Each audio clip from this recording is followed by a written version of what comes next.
राधे राधे, जय श्री कृष्णा। जय हो पुरुषोत्तम भगवान की जय। एक बार आप भी मेरे साथ भगवान पुरुषोत्तम के नाम का जयकारा लगाइए।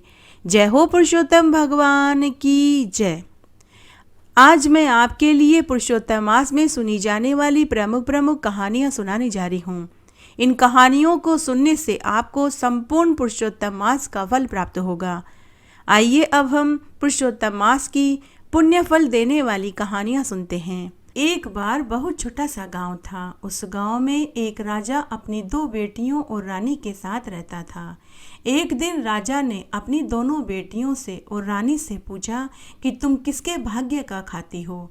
तो छोटी राजकुमारी और रानी ने कहा कि हे महाराज, हम तो आपके भाग्य का खाते हैं। तब बड़ी राजकुमारी ने कहा कि पिताजी, मैं तो पुरुषोत्तम भगवान का दिया खाती हूँ। मैं तो अपने भाग्य का खाती हूँ, क्योंकि पुरुषोत्तम भगवान कहते हैं कि उनके खाते में सबके कर्मों का लेखा जोखा लिखा रहता है। सब वो ही करते हैं। क्योंकि बड़ी बेटी हर तीसरे साल आने वाले पुरुषोत्तम मास में स्नान और व्रत करती थी और पुरुषोत्तम मास की कथा कहानियों को सुनती थी। तब राजा रानी को अपनी बड़ी बेटी की बात पर बहुत क्रोध आया। राजा ने कहा कि मैं पूरे राज्य की देखभाल करता हूँ। पूरा राज्य मेरा दिया खाता है और मैं तुम सबको खिलाता हूँ। अगर एक दिन भी मैं तुमको खाना नहीं दूँ तो तुम कहाँ से खाओगी। लेकिन बड़ी बेटी ने कहा कि पिताजी, मैं तो अब भी यही कहूँगी कि मैं तो अपने भाग्य का खाती हूँ। मैं तो पुरुषोत्तम भगवान का दिया खाती हूँ। तब राजा ने अपनी छोटी बेटी की शादी एक बहुत अमीर राजकुमार से कर दी, जबकि बड़ी बेटी के लिए अपने मंत्रियों से कहा कि राज्य में जो सबसे गरीब से गरीब परिवार हो, जिसका लड़का लूला लंगड़ा काना हो, उस लड़के को लेकर आओ। मैं अपनी बड़ी बेटी का विवाह उसी से करूँगा। मंत्रियों की कहाँ हिम्मत होने वाली थी जो अपने राजा से ये बात पूछते कि हे महाराज, आप अपनी दोनों बेटियों के साथ इतना भेदभाव क्यों कर रहे हैं। जैसे राजा ने आज्ञा दी, मंत्रियों ने वैसा ही किया। तब मंत्रियों ने एक राजकुमार ढूंढा और एक बहुत गरीब कंगला कोढ़ी लड़के को ढूंढ कर ले आए। राजा ने उसी कोढ़ी लड़के के साथ अपनी लड़की की शादी कर दी और उसे दान दहेज में कुछ भी नहीं दिया। बड़ी बेटी जब विदा होकर जाने लगी तो एक बार फिर से राजा रानी ने पूछा कि बेटी, अब भी समय है, बताओ तुम किसके भाग्य का खाती हो। फिर से बड़ी बेटी एक ही बात बोली कि माँ, पिताजी, मैं तो अब भी यही कहूँगी कि मैं अपने भाग्य का खाती हूँ। उसके बाद बड़ी बेटी अपने कोढ़ी पति के साथ महल से बाहर आ गई। उसने अपने पति से पूछा कि आपका घर कहाँ है। कोढ़ी पति ने कहा कि मैं तो एक भिखारी हूँ, मेरा घर कहाँ। उसके बाद बड़ी राजकुमारी जंगल में झोपड़ी बनाकर अपने कोढ़ी पति के साथ रहने लगी। बड़ी बेटी ने इसे ही अपना भाग्य मान लिया। जैसे ही बड़ी बेटी महल से बाहर आई, उधर राजा का राजपाट सारा वैभव जाता रहा। पड़ोसी राजा ने उनके राज्य पर आक्रमण कर दिया, जिससे राजा की हार हुई। राजा रानी को मुंह छुपाकर जंगलों में छुपना पड़ा। उधर बड़ी बेटी के ऊपर पुरुषोत्तम भगवान का आशीर्वाद का हाथ हुआ। बड़ी बेटी ने अपने पति की खूब सेवा टहल करी। जंगल में से औषधियां लाकर घिस घिस कर अपने पति के कोढ़ वाली जगह लगाने लगी, जिससे वह कुछ ही दिनों में ठीक हो गया और एक दिन वह बिल्कुल स्वस्थ हो गया। उस कोढ़ी लड़के का नाम रूपचंद सेठ था। उसने कहा कि मैं सेठ मोतीलाल का लड़का हूँ। जब मुझे कोढ़ हो गया तो मैं मरने के नीमत से घर से निकला था, लेकिन तुम्हारे पिताजी के मंत्री मुझे जबरदस्ती पकड़कर तुम्हारे महल में ले गए और जबरदस्ती तुम्हारे साथ मेरा विवाह करवा दिया। लेकिन आज मुझे तुमसे शादी करके गर्व महसूस हो रहा है। मैं खुद अपने लिए तुम्हारी जैसी जीवन साथी नहीं ढूंढ सकता था। तुमने मुझे जीवन दान दिया है। चलो अब हम हमारे घर चलते हैं। बड़ी बेटी अपने पति के साथ ससुराल में आ गई। सभी ससुराल वाले बेटा बहू को पाकर बहुत खुश हुए। उस खुशी में उन्होंने पूरे गांव को जीवन का न्योता दिया। पूरा गांव जीवने आया।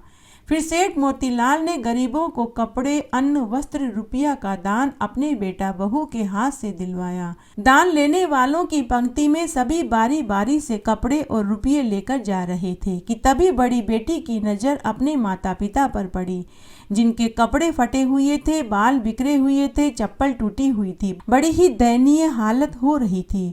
बड़ी बेटी ने कपड़े और रुपये अपने माता पिता के हाथ में रखे और बोली कि माँ पिताजी, आपकी ये हालत कैसे हुई? और उन्हें लेकर वह अपने कमरे में आई। पहले उन्हें नहलाया धुलाया, अच्छे अच्छे कपड़े पहनाए और जेवर पहनाए और फिर उन्हें स्वादिष्ट भोजन खिलाया। तब उसके माता पिता अपनी बेटी के आगे हाथ जोड़कर रोने लगे और बोले कि बेटी, हमें माफ़ कर दो, हमने तुम्हारे साथ अच्छा नहीं किया, लेकिन तुम सही कह रही थी कि सभी मनुष्य अपने भाग्य का खाते हैं। बेटी ने कहा कि माँ पिताजी, आप मुझसे माफ़ी मत मांगिए, कभी उल्टी गंगा नहीं बहती। मैं आपके पाँव पड़ूंगी, आप पुरुषोत्तम भगवान के पाँव पड़िए, सब वो ही करते हैं। हे पुरुषोत्तम भगवान, जैसे आपने राजा रानी के साथ किया वैसे किसी के साथ मत करना, और जैसे आपने बड़ी राजकुमारी के साथ किया वैसे सबके साथ करना। कहानी कहने वाले के साथ, सुनने वाले के साथ और हुक्कारा भरने वाले के साथ। एक बार बहुत छोटा सा गांव था। उस गांव में एक बुढ़िया माई रहती थी। उसका आगे पीछे कोई नहीं था। वह अपनी छोटी सी झोपड़ी में अकेली रहती थी। उसी के पड़ोस में एक अमीर बुढ़िया माई भी रहती थी। उसका हवेली नुमा मकान था। धन दौलत की कोई कमी नहीं थी। गरीब बुढ़िया माई हर तीसरे साल आने वाले पुरुषोत्तम मास में स्नान करती, व्रत करती और रोज गंगा जी में स्नान करने जाती थी। एक दिन अमीर बुढ़िया ने अपने घर के झरोके में से गरीब बुढ़िया से पूछा, अरे बुढ़िया, तू कहाँ जा रही है? तो गरीब बुढ़िया ने कहा कि बहन, पुरुषोत्तम मास का स्नान करने के लिए मैं गंगा तट पर जा रही हूँ। तो अमीर बुढ़िया ने गरीब बुढ़िया से पूछा कि पुरुषोत्तम मास का स्नान करने से क्या होता है। तब गरीब बुढ़िया ने अमीर बुढ़िया को पुरुषोत्तम मास की महिमा बताई। तब अमीर बुढ़िया बोली कि मैं भी पुरुषोत्तम मास में स्नान और व्रत करूंगी। अब अमीर बुढ़िया भी पुरुषोत्तम मास का स्नान और व्रत गरीब बुढ़िया की देखा देखी करने लगी। तब अमीर बुढ़िया ने उसी दिन अपने बेटा बहुओं से कहा कि मैं पूरे 1 महीने तक पुरुषोत्तम मास में स्नान और व्रत करूंगी। रोज तुम मेरे लिए तरह तरह के पकवान बना देना, मेरे लिए काजू, बादाम, फल, मिठाइयाँ मंगवा देना। अब अमीर बुढ़िया भी पुरुषोत्तम मास का स्नान करने लगी। पूरे दिन वह फल खाती, सूखे मेवे, मिठाइयाँ खाती, दूध पीती, फलों का रस पीती और शाम को 36 तरह के व्यंजन अपनी बहू से बना कर के खाती। उधर बेचारी गरीब बुढ़िया रोज सुबह तारों के छांव में उड़ती, गंगा जी के तट पर जाकर स्नान करती, पीपल पतवारी सींचती, तुलसा जी को सींचती, दिया बाती करती, सूर्य नारायण भगवान को अर्घ्य देती और पूरे दिन अपनी झोपड़ी में भगवान के भजन गाती रहती और शाम को तारों के छांव में खिचड़ी खाकर अपना व्रत खोल लेती थी। इस तरह पूरा एक पुरुषोत्तम मास का महीना बीत गया। जब पुरुषोत्तम मास की पूर्णिमा तिथि आई तो बुढ़िया माई का मन हुआ कि मैं पुरुषोत्तम मास के व्रत का उद्यापन करूं। तब उसकी इच्छा हुई कि मैं गांव में से एक ब्राह्मण को बुलाकर के भोजन कराऊं। तब वह उस दिन गांव में एक ब्राह्मण को भोजन कराने के लिए बुलाने गई। लेकिन गांव के सभी ब्राह्मण जानते थे कि यह बुढ़िया माई बहुत गरीब है, इसके खुद के खाने के लाले पड़े हुए हैं, यह किसी को क्या खिलाएगी। तो कोई भी पंडित बुढ़िया के घर जीमने आने को तैयार नहीं हुआ। बेचारी बुढ़िया सबसे मिन्नतें करती रही, हाथ जोड़ती रही, लेकिन कोई भी पंडित उसके यहाँ भोजन खाने के लिए आने को तैयार नहीं हुआ। दुखी मन से बुढ़िया माई वापस घर आ रही थी। तभी रास्ते में उसे अमीर बुढ़िया मिल गई। अमीर बुढ़िया ने गरीब बुढ़िया से पूछा कि अरे बहन, तू कहाँ से आ रही है? तो गरीब बुढ़िया ने कहा कि बहन, पुरुषोत्तम मास में पूरे 1 महीने स्नान और व्रत किया था, तो मेरा मन हुआ कि मैं पुरुषोत्तम मास के स्नान और व्रत का उद्यापन करूं और गांव में से एक पंडित को बुलाकर के भोजन कराऊं। लेकिन कोई भी पंडित मेरे यहाँ भोजन खाने को तैयार नहीं हुआ। तो अमीर बुढ़िया गरीब बुढ़िया पर हंसती हुई बोली कि अरे, तेरे खुद के खाने का पता नहीं, तू पंडित जी को क्या खिलाएगी। लेकिन तूने एक काम सही समय पर मुझे बता दिया। मैंने भी तो पुरुषोत्तम मास का स्नान और व्रत किया था। मैं भी पुरुषोत्तम मास के स्नान और व्रत का उद्यापन करूंगी।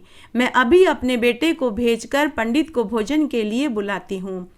उसके बाद अमीर बुढ़िया ने गांव में से पंडित को बुला करके पुरुषोत्तम मास के व्रत के उद्यापन में स्वादिष्ट भोजन खिलाया और दक्षिणा दी। उधर बुढ़िया माई अपनी झोपड़ी में उदास होकर बैठ गई। सुबह से शाम हो गई, आसमान में तारे टिमटिम कर रहे थे। बुढ़िया रोज की तरह तारों की छांव में पुरुषोत्तम मास का व्रत खोलती थी, लेकिन आज उसका खिचड़ी खाने का मन नहीं हो रहा था कि तभी उसकी झोपड़ी में चारों तरफ प्रकाश फैल गया। बुढ़िया ने देखा कि साक्षात विष्णु भगवान चतुर्भुज रूपधारी पीताम्बरधारी मोर मुकुट शंख चक्र धारण किए हुए भगवान विष्णु खड़े थे। बुढ़िया माई तो बावली हो गई। कभी भगवान के चरणों में गिरती तो कभी नाचने लगती तो कभी तालियां बजाने लगती। तब भगवान बुढ़िया माई से बोले कि अरे बुढ़िया माई, मैं तो तेरे यहाँ भोजन करने आया था, क्या तू मुझे भोजन नहीं कराएगी?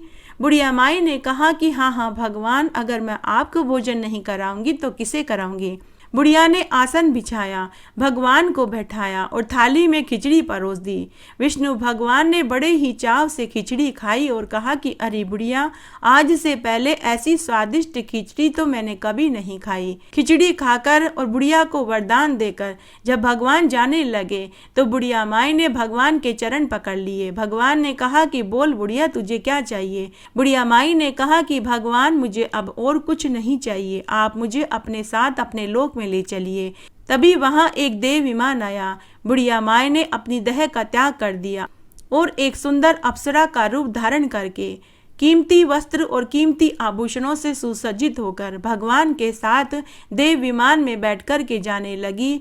तो उसी हवेली में से उसी अमीर बुढ़िया ने बुढ़िया माई को एक सुंदर देह में भगवान विष्णु के साथ जाते हुए देखा तो वह पछताने लगी और मन मसोस कर रह गई और मन ही मन सोचने लगी कि मैंने तो पुरुषोत्तम मास का स्नान बुढ़िया माई की देखा देखी करी थी।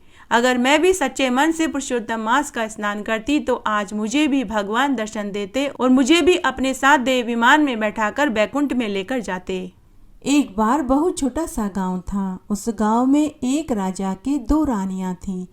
बड़ी रानी बड़ी ही धार्मिक प्रवृत्ति की थी, जबकि छोटी रानी बहुत सुंदर वह राजा को अति प्रिय थी। छोटी रानी के 2 पुत्र थे।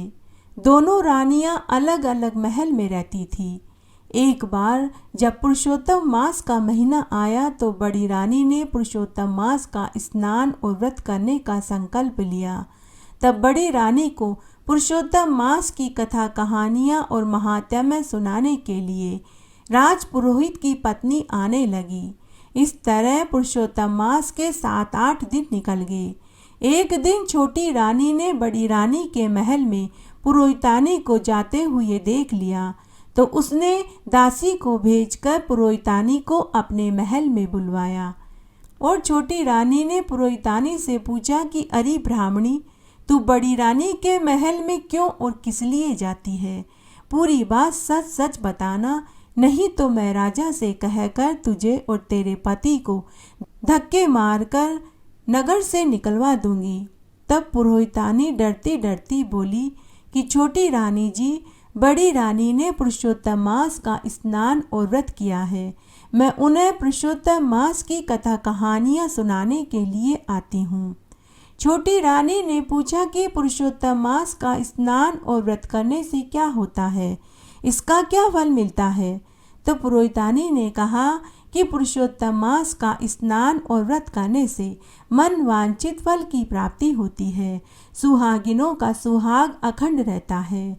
निसंतानों को संतान सुख की प्राप्ति होती है। रोगी निरोगी होता है। निर्भय को भय नहीं रहता। कुंवारे लड़के लड़कियों का शीघ्र ब्याह हो जाता है। नौकरी चाहने वाले को नौकरी, धन चाहने वाले को धन मिलता है और मोक्ष चाहने वाले को मोक्ष मिलता है। तब छोटी रानी ने पुरोहितानी से पूछा कि बड़ी रानी, तुझे दक्षिणा में क्या देती है? तो पुरोहितानी ने कहा कि वो मुझे रोज 1 चांदी की मोहर देती है। तब छोटी रानी ने पुरोहितानी से कहा कि अब तुम जाओ। उसके बाद छोटी रानी नाराज होकर कोप भवन में जाकर बैठ गई। शाम को जब राजा शिकार खेलकर छोटी रानी के महल में आए तो उन्होंने छोटी रानी को कोप भवन में बैठे हुए देखा। तब राजा ने दासियों और बांदियों को बुलाकर के पूछा कि छोटी रानी के पास आज कौन आया था और क्या बात हुई थी जो छोटी रानी को भवन में बैठी है। तब दासियों और बांदियों ने राजा को पूरी सच्चाई बताई। उसके बाद राजा छोटी रानी के पास गए और नाराजगी दूर करने की कोशिश करने लगे। तब छोटी रानी ने राजा से कहा कि मेरी नाराजगी तभी दूर होगी जब आप बड़ी रानी से जेवर का बक्सा और सोने चांदी की मोरों की थैली मंगवा लेंगे, तभी मेरी नाराजगी दूर होगी। राजा ने छोटी रानी को बहुत समझाया कि जेवर का बक्सा और सोने चांदी की जो मोहरें अब बड़ी रानी के पास बची है वे उन्हीं की है, उनके ही मायके वालों ने उसे दिए थे। बाकी के जेवर और सोने चांदी की मोहरें तो हमने उनसे पहले ही ले ली है। मेरा अब बड़ी रानी के जेवरों और सोने चांदी के सिक्कों पर अधिकार नहीं है। परंतु छोटी रानी ने जिद पकड़ ली। तब राजा ने दासी को भेजकर बड़ी रानी से जेवर का बक्सा और सोने चांदी के सिक्कों की थैली मंगवा ली। बड़ी रानी ने सारे जेवर और सोने चांदी के सिक्कों की थैली एक संदूक में रख कर राजा के पास भिजवा दी। दूसरे दिन बड़ी रानी सोच में पड़ गई कि पुरुषोत्तम मास की कथा कहानियाँ और महात्म्य सुनने के बाद पुरोहितानी को दक्षिणा में मैं क्या दूंगी। तब रोज की तरह बड़ी रानी ने तारों की छांव में उठकर स्नान किया, सूर्य नारायण भगवान को अर्घ्य दिया, तुलसी जी को जल से सींचा, दिया बाती करी और तुलसी जी की परिक्रमा लगाने लगी। तभी वहां आकाशवाणी हुई। आकाशवाणी ने कहा कि पुत्री तू सोच मत कर, मैं तुलसी बोल रही हूँ। तू कथा कहानी सुनने के बाद रोज एक तुलसी का पत्ता पुरोहितानी को दे दिया कर, तुम्हारी सभी मनोकामनाएं पूरी होगी। उस दिन से बड़ी रानी रोज पुरुषोत्तम मास की कथा कहानियाँ और महात्म्य सुनने के बाद पुरोहितानी को एक तुलसी का पत्ता देने लगी। पुरोहितानी को तुलसी का पत्ता दक्षिणा में लेना अच्छा नहीं लगा। वो खुद के घर रसोई के एक कोने में तुलसी के पत्ते रखने लगी। इस तरह से कई दिन बीत गए। उधर राजा के राजकोष में धन खत्म हो गया, प्रजा भूखों मरने लगी। राजा छोटी रानी के पास भी धन खत्म हो गया। तब एक दिन राजपुरोहित खुद के घर की रसोई में किसी काम से गया। तब राजपुरोहित को रसोई के एक कोने में सोने चांदी की मोरों का ढेर दिखाई दिया। राजपुरोहित ने अपनी पत्नी से सोने चांदी के ढेर के बारे में पूछा कि इतने सारे सोने चांदी के सिक्के कहाँ से आए। पुरोहितानी को स्वयं को भी विश्वास नहीं हो रहा था। जिस कोने में वह रोज तुलसी के पत्ते रख रही थी, वही तुलसी के पत्ते सोने चांदी की मोरों में बदल गए। पुरोहितानी ने पूरी सच्चाई अपने पति को बताई। तब राजपुरोहित ने सभी सोने चांदी के सिक्के एक पोटली में बांधे और अपनी पत्नी को साथ लेकर राजा के पास महल में गए और उन्हें पूरी बात बताई। फिर राजा, छोटी रानी, पुरोहित और पुरोहितानी बड़ी रानी के महल में गए। बड़ी रानी ने सबसे आने का कारण पूछा। राजा ने बड़ी रानी से पूछा कि हे रानी, क्या तुम जादूगरनी हो या कोई टोने टोटके जानती हो? आपके द्वारा दी गई तुलसी की पत्तियां सोने चांदी के मोरों में कैसे बदल गई? तब बड़ी रानी उन सब को लेकर अपने तुलसी क्यारे के पास गई। राजा, रानी, पुरोहित, पुरोहितानी की आंखें फटी की फटी रह गई। उन्होंने देखा कि बड़ी रानी के तुलसी क्यारे में हीरे मोती सोने चांदी लड़जड़ हो रहे थे। तब राजपुरोहित ने राजा से कहा कि हे महाराज, यह बड़ी रानी के सत का ही प्रताप है। बड़ी रानी पुरुषोत्तम मास का स्नान और व्रत कर रही है। इन्हें पुरुषोत्तम भगवान के आशीर्वाद का फल मिला है। बड़ी रानी ने पूरी श्रद्धा और लगन के साथ पुरुषोत्तम मास का स्नान और व्रत किया था। तब राजा ही नहीं, छोटी रानी ने भी बड़ी रानी से अपनी गलतियों की माफ़ी मांगी। फिर राजा ने पूरी नगरी में यह ढिंडोरा पिटवा दिया कि सभी को पुरुषोत्तम मास में स्नान और व्रत करना चाहिए। फिर उन्होंने पुरुषोत्तम मास की महिमा भी बताई। तब तक पुरुषोत्तम मास के 15 दिन निकल चुके थे। बचे हुए 15 दिन में बड़ी रानी के साथ राजा और छोटी रानी, पुरोहित और पुरोहितानी और पूरी नगरी ने पुरुषोत्तम मास का स्नान और व्रत किया और शुक्ल पक्ष में 33 मालपुओं का कांसे के बर्तन में मंदिर में दान किया। उसके बाद बड़ी रानी ने राजा रानी के साथ मिलकर पुरुषोत्तम मास के स्नान और व्रत का उद्यापन किया। 3 महीने के बाद बड़ी रानी को भी गर्भ ठहर गया और 10वें महीने में उसे 2 सुंदर पुत्र पैदा हुए। हे पुरुषोत्तम भगवान, जैसे आप बड़ी रानी के ऊपर टूटे वैसे सबके ऊपर टूटना, कहानी कहने वाले के ऊपर, सुनने वाले के ऊपर और हुक्कारा भरने वाले के ऊपर। घटती हो तो पूरी हो तो परवान चढ़े, भूले बिसरे नाम तेरे भंडार में भरे। एक बार एक जाट और जाटनी थे। वे अपने 2 बेटा बहुओं के साथ रहते थे। जाट जाटनी विष्णु भगवान के परम भक्त थे। जाट जाटनी को सुबह की रोटी बड़े बेटा बहू खिलाते थे तो शाम की रोटी छोटे बेटा बहू खिलाते थे। जाट का बड़ा बेटा एक सरकारी स्कूल में अध्यापक था। बहू गाय भैंसों का दूध दही बेचती थी। उनके 2 बेटे थे और जाट का छोटा बेटा मजदूरी करता था। कभी काम मिलता था तो कभी नहीं मिलता था। तब एक बार की बात है, जाट जाटनी की सेहत ठीक नहीं थी। बुढ़ापा और बीमारी ने उन्हें तोड़ कर रख दिया था। तब एक दिन जाटनी जाट से बोली कि सुनो जी, अब वक्त आ गया है कि हम अपने पुरुषोत्तम मास के स्नान और व्रत को दोनों बेटा बहुओं को झिलवा दें, क्योंकि एक न एक दिन तो उन्हें ही यह व्रत करना है। फिर इस बार से ही क्यों न झिला दें। तो जाट बोला कि ठीक है भगवान, बेटा बहू को बुलवा लो और बात कर लो।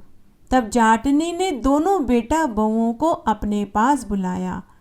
जाटनी बोली कि देखो बेटा बहुओं, 1-2 दिन बाद से पुरुषोत्तम मास का महीना लगने वाला है।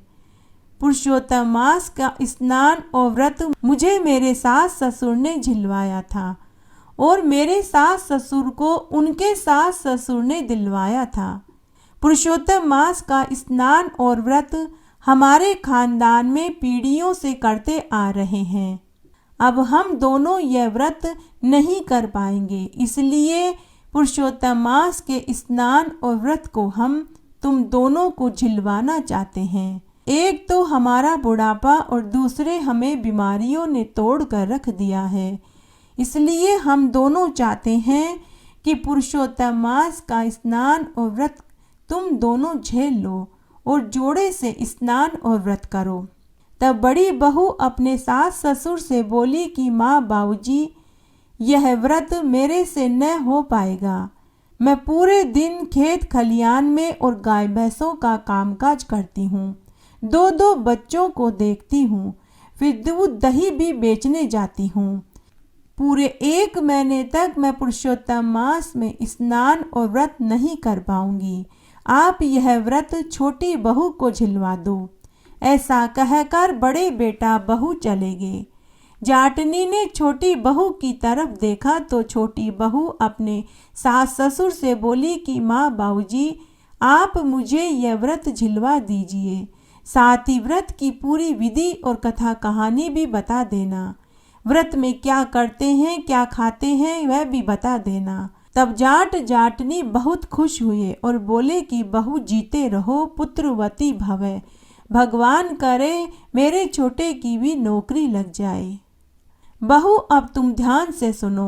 पुरुषोत्तम मास में पूरे 1 महीने तक सुबह जल्दी उठकर स्नान करना, ठाकुर जी की पूजा करना, सूर्य नारायण भगवान को अर्घ्य देना, तुलसी जी को सींचना और सुबह शाम दिया बाती करना, पीपल पथवारी सींचना और शनिवार के दिन सरसों के तेल का दीपक जलाना, विष्णु भगवान और माता लक्ष्मी की पूजा करना और रोज शिवजी को पंचामृत से स्नान कराना, बेलपत्र, पुष्प, आंकड़े, धतूरे चढ़ाना, माता पार्वती जी को 16 श्रृंगार चढ़ाना और पूरे 1 महीने तक ब्रह्मचार्य का पालन करना, जमीन पर सोना, भजन कीर्तन में समय बिताना, पुरुषोत्तम मास की कथा कहानियों और महात्म्य को सुनना। पूरे 1 महीने तक स्नान और व्रत करने के बाद पुरुषोत्तम मास के शुक्ल पक्ष में 33 मालपुए कांसे के बर्तन में रखकर मंदिर में दान करना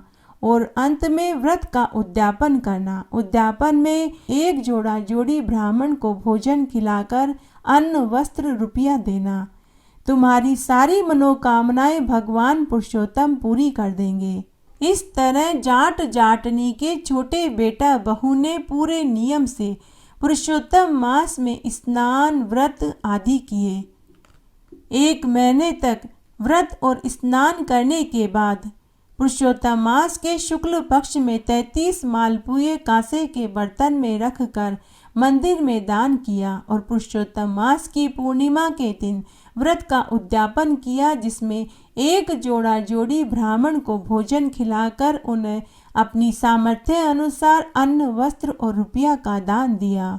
3 महीने खत्म होते ही छोटे बेटे को सरकारी नौकरी मिल गई। बहू को गर्भ टहर गया। उनका घर खुशियों से भर गया। उधर बड़े बेटे की हालत दयनीय हो गई। पुरुषोत्तम मास के स्नान और व्रत का अनादर करने से उन्हें अनेक दुख उठाने पड़ रहे थे। बड़े बेटे की लगी लगाई नौकरी चली गई। गाय भैंसों ने दूध पानी देना बंद कर दिया। खेतों में खड़ी फसल में आग लग गई। एक के बाद एक उन्हें अनेक दुखों का सामना करना पड़ रहा था। तब एक दिन बड़े बेटे के यहाँ से जाट जाटनी का खाना नहीं आया तो वे दोनों बड़े बेटे के घर पहुँचे। पहले के जमाने में घरों में दीवार खड़ी करके घर का बंटवारा हो जाया करता था।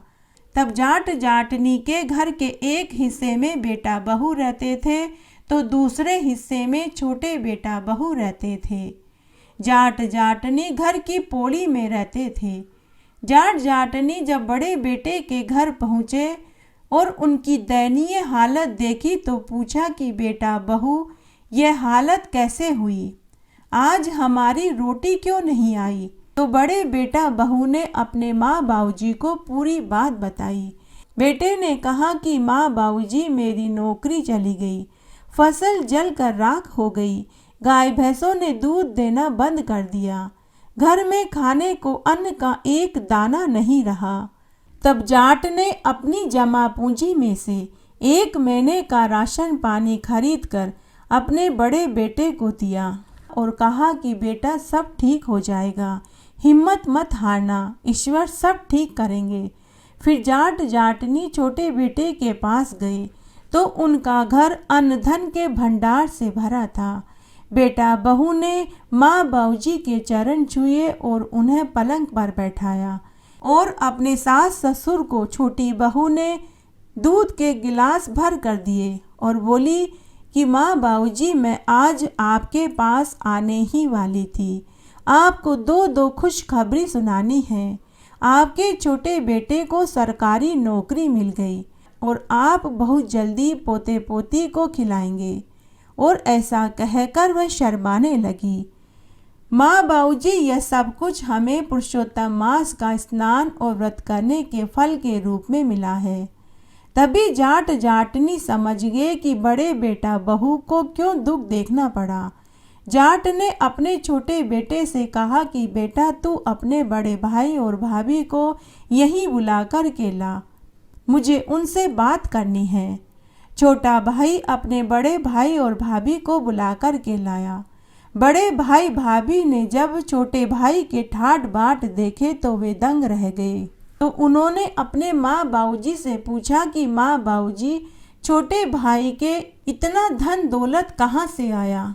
कोई समय था जब इनके घर में बैठने के लिए दरी तक नहीं थी, खाने को चने तक नहीं थे। तब छोटा भाई और उसकी पत्नी ने कहा कि यह सब कुछ तो हमें पुरुषोत्तम मास का स्नान और व्रत करने के फल के रूप में मिला है। तब जाट जाटनी ने अपने बड़े बेटा बहू से कहा कि बेटा बहू, मैंने तुम्हें यहाँ इसीलिए बुलाया है, तुम्हारे दुख का एकमात्र कारण पुरुषोत्तम मास में स्नान और व्रत का अपमान करने के कारण हुआ है। बड़े बेटा बहू ने कहा कि माँ बाबूजी हमें माफ़ कर दो, अब हम भी पुरुषोत्तम मास में स्नान और व्रत करेंगे। उसके बाद बड़े बेटा बहू पुरुषोत्तम भगवान से अपनी गलती की माफ़ी मांगने लगे।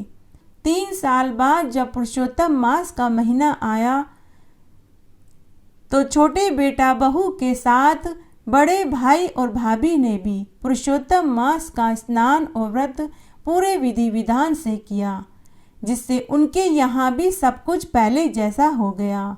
हे पुरुषोत्तम भगवान, जैसे आपने जाट जाटनी के छोटे बेटा बहू का घर खुशियों से भर दिया, वैसे सबका भरना, कहानी कहने वाले का, सुनने वाले का और हुक्कारा भरने वाले का। घटती हो तो पूरी हो तो परवान चढ़े, भूले बिसरे नाम तेरे भंडार में भरे। एक बार बहुत छोटा सा गांव था। उस गांव में एक साहूकार दंपति अपने 4 बेटा बहुओं और खूब सारे पोते पोतियों के साथ रहता था। साहूकार की मृत्यु बहुत पहले ही हो चुकी थी। साहूकार ने बड़ी हिम्मत वाली और धार्मिक प्रवृत्ति की थी। उसका नाम सावित्री था। वह हर तीसरे साल आने वाले पुरुषोत्तम मास में स्नान, व्रत और दान पुण्य करती थी। अब सावित्री देवी बुजुर्ग हो चली थी। उसका स्वास्थ्य भी अब उसका साथ नहीं देता था। एक बार जब पुरुषोत्तम मास का महीना आया तो सावित्री देवी ने पुरुषोत्तम मास का स्नान करने और व्रत करने का निश्चय किया। तो बेटा बहुओं ने अपनी सास से कहा कि सासू माँ, अब आप पुरुषोत्तम मास का स्नान और व्रत मत करिए।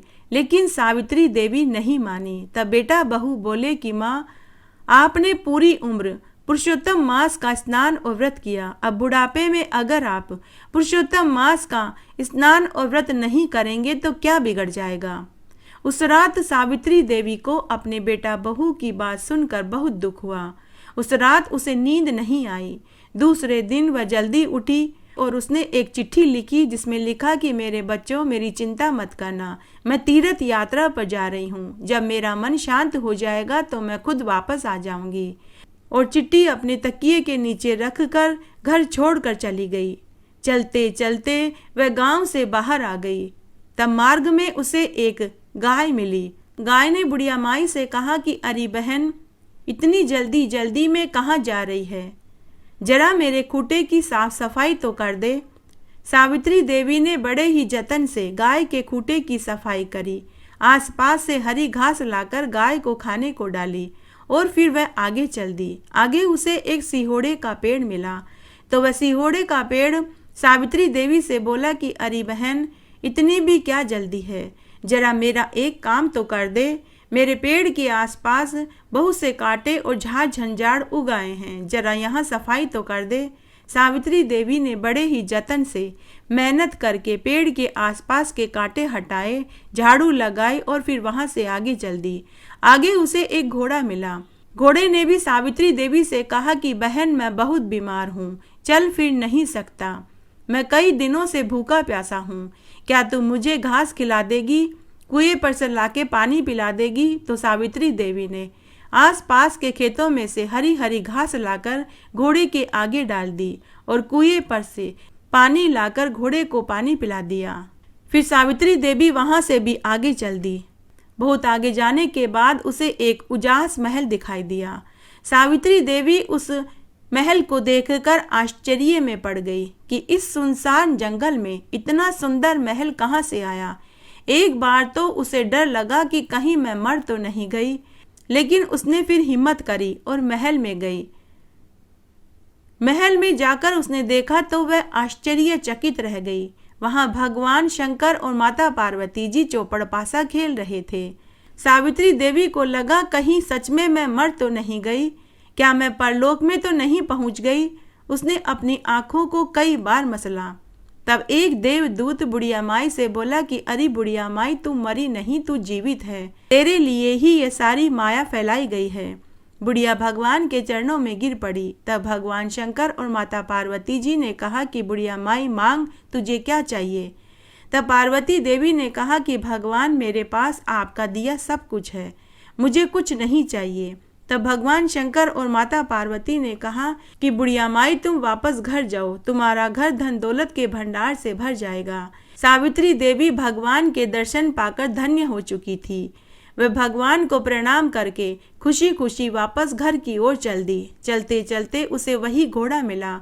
उस घोड़े में अब की बार बग्गी लगी हुई थी। उसने बुढ़िया माई से कहा कि बहन मेरी बग्गी में बैठ जाओ, मैं तुम्हें घर तक छोड़ दूंगा। बुढ़िया माई बग्गी में बैठकर आगे चल दी। आगे उसे सिहोड़े का पेड़ मिला तो वह पेड़ बोला कि बहन तूने मेरी बहुत सेवा करी, यह सोने की मोरों की थैली तेरे लिए है, तू इसे ले जा। सावित्री ने सोने की मोरों की थैली ले ली। फिर वह वहाँ से भी आगे चल दी। आगे उसे वही गाय मिली तो वह गाय बोली कि बहन तूने मेरे खूंटे की सफाई करी, घास खिलाया और पानी पिलाया, यह कपिला गाय तू ले जा। सावित्री देवी ने बग्गी के पाए से कपिला गाय की रस्सी बांध दी और वह घर आ गई। घर में उसके बेटा बहू उसका इंतजार कर रहे थे। बेटा बहू अपनी माँ को देखकर बहुत खुश हुए। उनका घर अन्न धन के भंडार से भर गया। जब गांव में सबको पता चला कि सावित्री देवी को भगवान शंकर और माता पार्वती जी ने दर्शन दिए हैं और खूब धन दौलत दी है, तो वे सभी सावित्री देवी के दर्शन करने के लिए आने लगे। उन्हीं के पड़ोस में एक सुखिया बुढ़िया माई रहती थी। उसके मन में लालच आ गया। सुखिया बहुत पैसे वाली थी, धन दौलत की कोई कमी नहीं थी, लेकिन लोभ और लालच का क्या।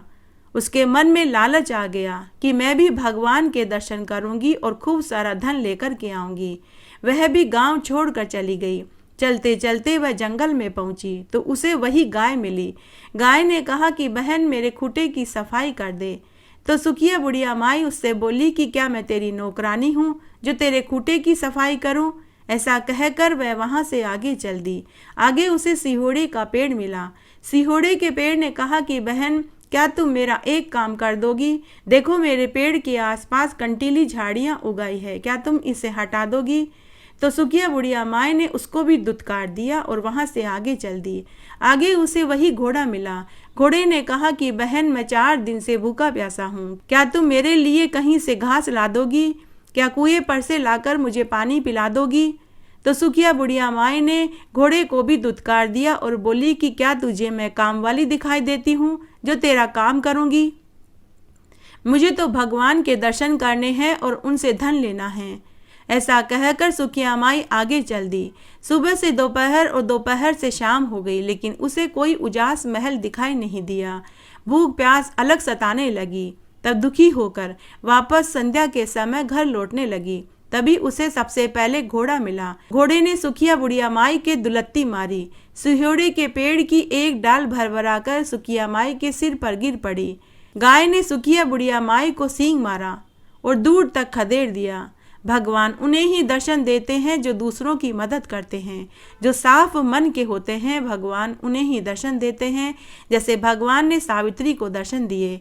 इस तरह आज हमने पुरुषोत्तम मास में सुनी जाने वाली प्रमुख कहानियाँ सुनी। आशा करती हूँ आपको इन कहानियों को सुनने का संपूर्ण फल प्राप्त होगा। मेरे साथ बने रहने के लिए आपका धन्यवाद। आगे आने वाली कथा कहानियों के लिए भी आप इसी तरह मेरे साथ बने रहें। धन्यवाद।